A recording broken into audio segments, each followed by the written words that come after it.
السلام علیکم دوستو، یہاں آپ کے اسکرین پر آپ دیکھ رہے ہیں دلی کے اندر جو ہے سبز برج بنا ہوا ہے۔ دلی کے بیچوں بیچ نظام الدین مرکز کے اور نظام الدین اولیاء رحمۃ اللہ علیہ کی درگاہ کے سامنے اس طریقے کا برج آپ کو دیکھنے کو ملے گا۔ دیکھیے ماشاء اللہ کتنی خوبصورت ڈیزائن اس اوپر کی گئی ہے دوستو۔ کی گئی ہے جس طریقے کی ڈیزائننگ دوستو ترکستان میں، ازبکستان میں اور افغانستان میں بادشاہ بابر اور تیمور بادشاہ کے مقبرے پر دوستو کی گئی ہے۔ دوستو بہت ہی بہترین آرکیٹیکچر کے ذریعے سے اس کو بنایا گیا ہے۔ اس کے اوپر ڈیزائننگ دیکھیے آپ، اس طرف سے دیکھیے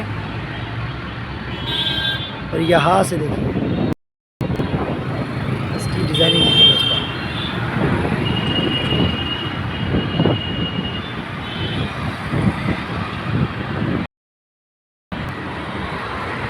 یہ مقبرہ نہیں ہے بلکہ صرف ایک سبز رنگ بنا ہوا ہے، جو اس بات کی نشانی ہے کہ مسلمانوں نے جو دوستو ہندوستان پر تقریباً 900 سال تک حکومت کی اور یہاں پر مسلمانوں نے اپنی تاریخ کو محفوظ کیا، اپنی تاریخ دوستو یہاں پر انہوں نے رقم کی۔ تو دوستو جہاں کہیں سے آپ یہ ویڈیو دیکھ رہے ہیں، ویڈیو کو لائک کیجئے، شیئر کیجئے، اور اگر آپ چینل پر نئے ہیں، اسی طرح کی تاریخی ویڈیو دیکھنا چاہتے ہیں تو چینل سبسکرائب ضرور کیجئے۔ السلام علیکم۔